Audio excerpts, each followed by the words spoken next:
Hey everyone, it's Rylee, and today I'm going to be flipping through my own journal for the first time on this channel. So if you've been around my channel for a while, you know that I sell custom bullet journals over on Etsy, so I post tons of videos of me flipping through these like empty journals that I've designed but customers haven't yet used. But this is my first time flipping through like a full finished used bullet journal, and it is my own from 2021. So I've got to say, I'm like excited to share this, but I'm also a bit nervous just because like I use my bullet journal for everything and I don't want to share everything on the internet, especially not things about, you know, my friends and my family who obviously this is not their channel. They don't consent to having their information shared on the internet just by knowing me, you know? So I did cover up quite a few things in here just to protect the privacy of myself and those around me. So if you see like sticky notes, washi tape covering things where it doesn't look like there should be washi tape, that's why I just wanted to be mindful of the information in my bullet journal, since I do use it to pour out like all of my thoughts and all of my plans. So let's head over to my desk to flip through these journals. I did use 2 journals for 2021, so I typically fit only about 6 months into a 160-page journal, which is what I did this year.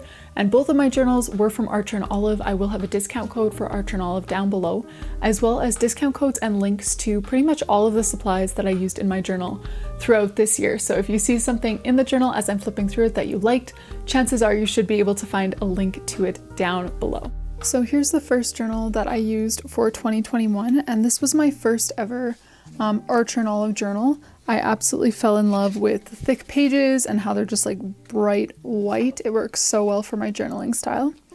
So I started the year with this paint roller theme, and honestly, I don't mean to sound arrogant, but this is one of the proudest moments of my bullet journal journey on the internet so far. Like coming up with this really simple theme that I still love and lots of you guys loved. Like I'm so proud of this theme and I really like it. So this was the first theme in this new journal, and I am going to link that video above because it's by far the most popular video here on my channel. So these 2 pages here, the grid spacing guide and the index, I seriously never ever came back to these pages after I set them up. So I completely ditched them for the second half of the year, and I probably will never use them again. I don't have any plans to anyways. Then I've got my future log, which is just necessary. I always love these big sort of mass planning pages. Then I have sort of a looking back spread, Goodbye 2020, and a looking forward spread, Hello 2021. And these pages were like kind of fun to put together, but I feel like, first off, I never really finished them. Like I planned to paste in a picture here and I planned to come up with more things to write, but I just never did. So I never finished them and I never came back to them throughout the year. So again, I won't be doing one of these in my future journals unless I find a way that will actually be more helpful to me. Because that's one thing that I'm really trying to do, is make my bullet journal, make every page like intentional. So intentionally targeted at helping me with certain areas in my life, like my planning or whatever. I just want every page to contribute to that. Then I've got my health tracker, which I mostly just ended up using for my period. I intended to use it for things like fatigue and lack of sleep, but as you can see, I did not get very far. And my password tracker, I didn't use at all. I set it up, and honestly, I got lazy. I was like, you know what, maybe I should just keep them in my computer. It's probably more secure and it will take less time, so that's what I did. Then I've got my When Did I Last page, my cleaning page, a couple pages here about YouTube, and then I ended up adding this afterwards. I don't think I showed this in my video because it was just kind of an afterthought, but as you can see, I didn't really use it. So then we get into the monthly pages. So one thing that I tried to do a lot of in 2021 was collecting memories. So every single monthly page has a memories page like this beside it, and as much as I love sharing my bullet journal here on YouTube, I won't be sharing the memories pages because every month there's 1 or 2 pictures of me and some of my friends and family members and just things that we did together. And again, I feel like that information is not mine to share. So I've got my title page here, and I really liked this theme. I especially liked the colors. I actually ended up using pretty much these same colors in my December theme. Then I've got my calendar. And this is something that I don't think I ever ended up doing again. even though I meant to, and even though I like it, I just like did little swatches of all the colors in my theme and then wrote the numbers underneath so that I could easily find them, which was very helpful. Then I've got a monthly reflections page and a monthly tasks page, and I used a task page every month. I did change up the layout pretty much every month. I really liked this layout here where I've got kind of my household tasks divided week by week, and then some of my bigger categories here like YouTube and Etsy and other. I do like the way that I laid that out.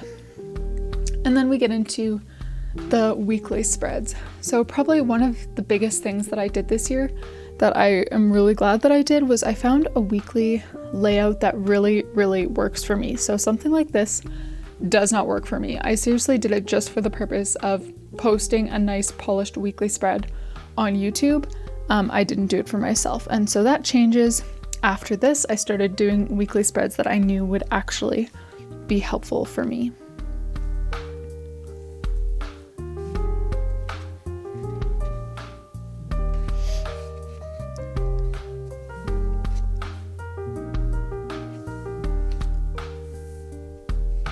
So I started off this year, the beginning of 2021, with very minimal supplies.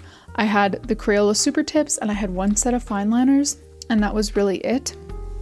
In January though, I got my first little bits of washi tape. I ordered like $5 worth of washi tape off of AliExpress, and that came in January, so I did start using that a little bit. And you'll kind of see as the journal goes on, like I will be adding more and more supplies to my stationery collection. Then is February, so I really like this little dinosaur theme. It was so easy, and I think it's pretty cute.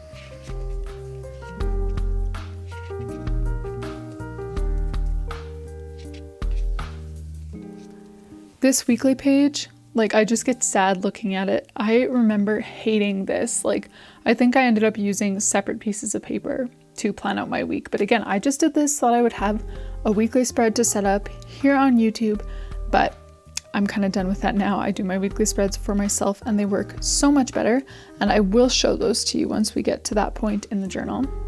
Oh, here was a different weekly spread. So I didn't love this. It was definitely an upgrade from those previous ones, but not something that I ended up sticking with. So as I mentioned, I started the year with just the Crayola Super Tips, then I got the Shuttle Art Dual Tip brush pens, and I do really like those brush pens. One thing that frustrates me though, and this isn't a problem with the brush pens, but like I saw so many creators using these brush pens on Instagram, and that's why I wanted them. And then I got them, and the colors in real life were nothing like the Instagram pictures, because some bullet journalers, and I'm not going to point any fingers, but some people just like over edit their photos so much that the colors aren't even recognizable. So that was kind of disappointing. Like I still really like this set, but it looked nothing like what Instagram made me think it would look, which was kind of too bad. So shortly after getting my Shuttle Art Dual Tip brush pens, I also got in my first package from Stationery Pal with these Pentel Fude Touch brush pens and some Tombow Dual Tip brush pens.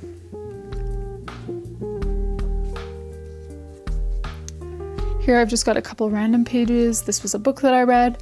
Here were some meal ideas, and I feel like a page like this would have been really useful, but I just never really turned back to it because it was at such a random point in my bullet journal. Like it wasn't really easy for me to just find it when I needed it.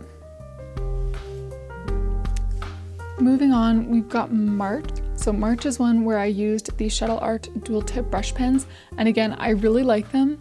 But the people that I really admired on Instagram made these colors look so much more muted than they actually are. So they are great, they're just very bright.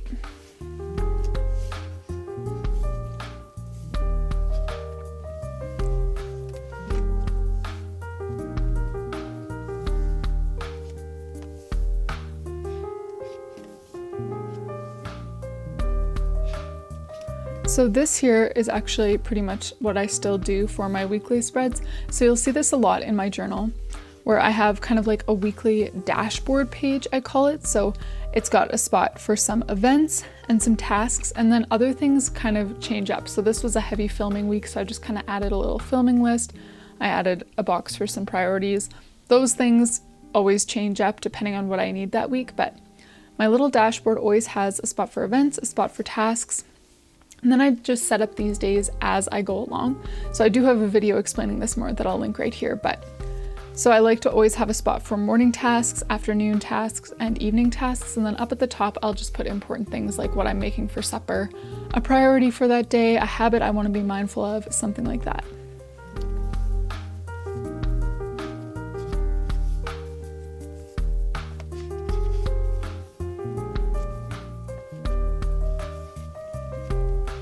Then is April, and April is definitely the theme that I forget exists like all the time, but I do really like this theme.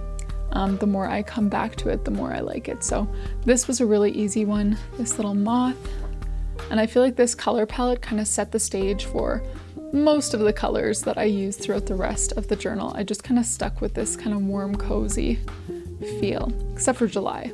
I did change things up for July, but you'll see how that turned out.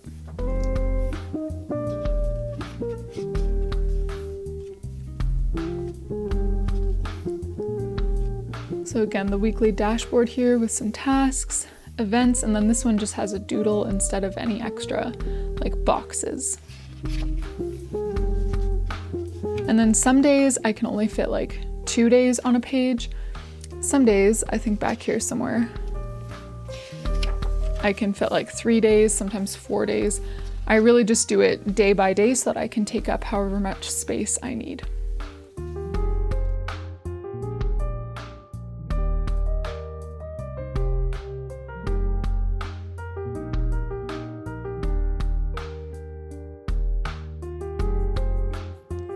Then we've got May, and this theme was so random. I remember that day so clearly. I was just stressing over what I was going to do for a theme, and like right before filming I just kind of whipped this up and was like, okay, let's go with it. And I do like it. It's definitely not a highlight for me of the year.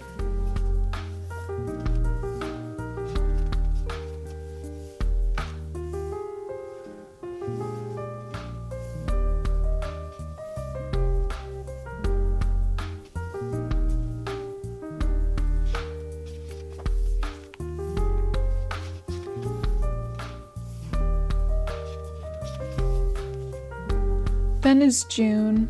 June is probably has my like favorite color palette of the year. I really love these colors. These 3 are Crayola Super Tips from the 100 pack, and seriously all of those markers have lasted so long, but these 3 colors and the light gray died so fast because I just use them so much. They are my absolute favorites. So one of these days I will actually go get a new set just to replace those key colors. This month I also tried doing a routine page, and as you can see I actually stuck to it for the most part until right at the end of the month, but I tried this again in July and it's seriously completely blank. So I think this is a cool idea and I like the way that it looks, but it's not something that I feel like I need to go back to. I really liked this little weekend spread.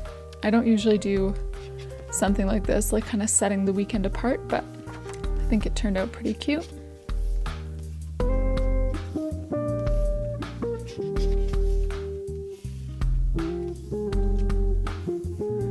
Here you can see I got my alphabet stamps from Paperwrld, and you're going to see a ton of those throughout the rest of the journal. I also got a big order from the washi tape shop with some gorgeous washi tapes that, again, you'll be seeing more of. I like this weekly where I brought back my little paint roller just for a single page.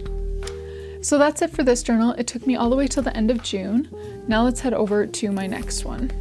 So for the second half of the year, July to December, I used this other Archer and Olive journal.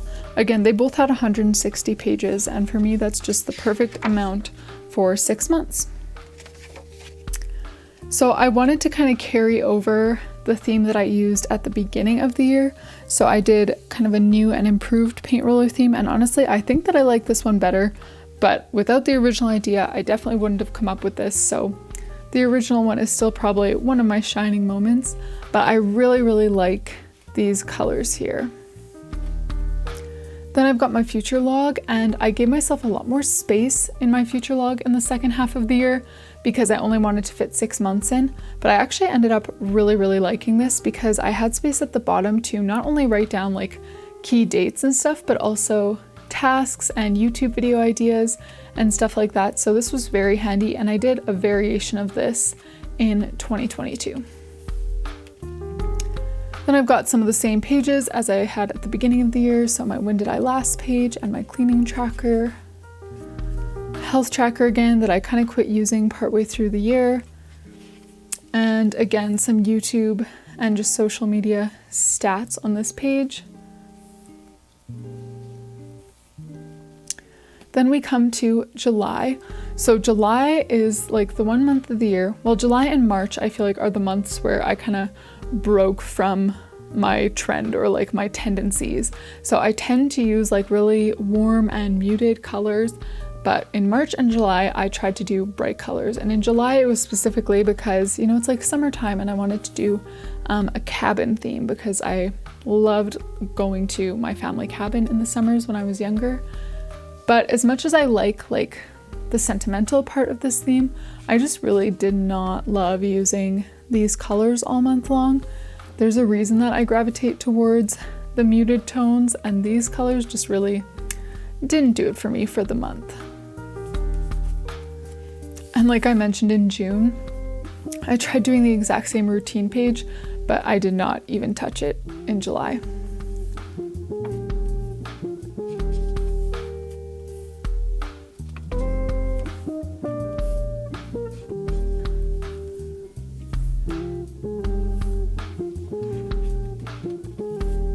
Then we get to August, and August is definitely like the simplest theme in this journal, but one of my favorites. Like, how gorgeous are these colors together? These are all Crayola colors. You can find them all at Walmart for a really good price, and I'm just so happy with how this one came together. And I feel like the Paperwrld stamps really fit like a theme like this.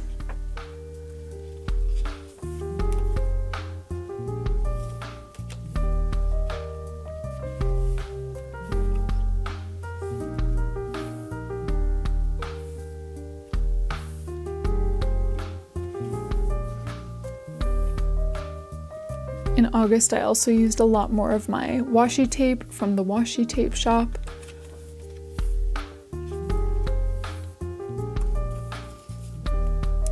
Then is September, and in September I did my first ever Dutch door with this little butterfly theme, and I really liked this one. I used a bunch of browns. They're from the Crayola Colors of the World set, and then these butterflies are just stamps.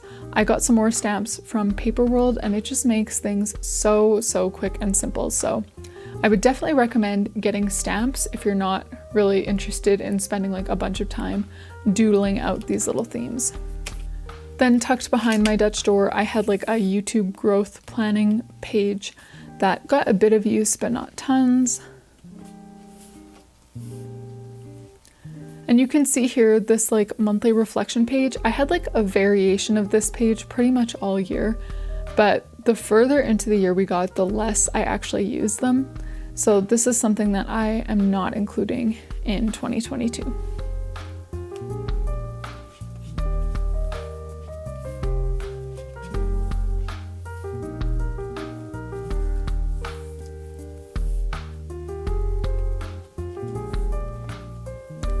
Then is October. I did my little baking theme, and this month I also got such a fun package from Journal Say with a bunch of cute stickers. I know Journal Say and BUJO both have these like washi style stickers, which are so fun, so I'll have some of that linked below.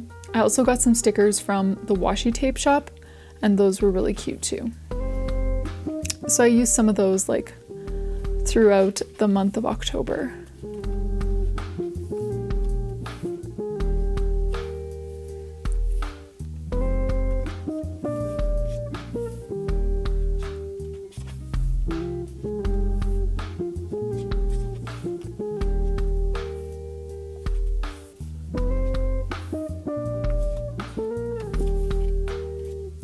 Then we've got November, and again I did another Dutch door like September with like the stacked calligraphy and the Dutch door, and this one I liked this one just because the doodles were so simple, just this really easy leaf, and then I used some white gel pen to make it more exciting. Underneath here I tucked like a prayer request and a little Bible verse. This is something again that I don't think I'll be including in this journal in 2022. However, I do use multiple journals throughout the year. This is just the only one that actually makes it onto YouTube. So I'll link the video above where I explain the different journals that I use throughout the year, but there's definitely other places where I will be doing this kind of journaling.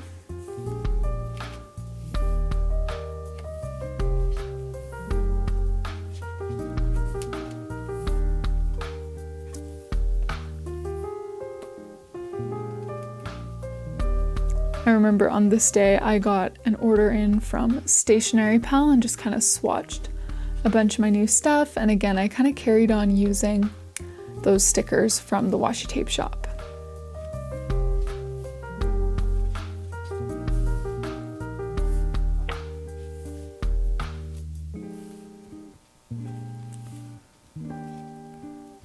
And you can see that here my weekly style really hasn't changed that much from about like March or April when I kind of landed on a way that worked for me. I really stuck with it. So I still am always having these weekly dashboard pages. So it's got a spot for daily events, a spot for tasks, and then I just set these days up like the night before, and I've got a section for morning, afternoon, and evening so that I can plan out my entire day. And finally, we've got December, this little reindeer theme. And December, I didn't really work tons in December, so there's not like as many notes in each day.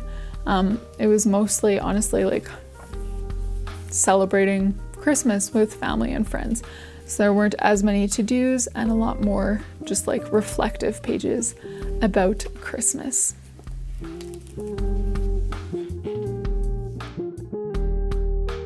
Thank you all so much for joining me to flip through my journals from 2021.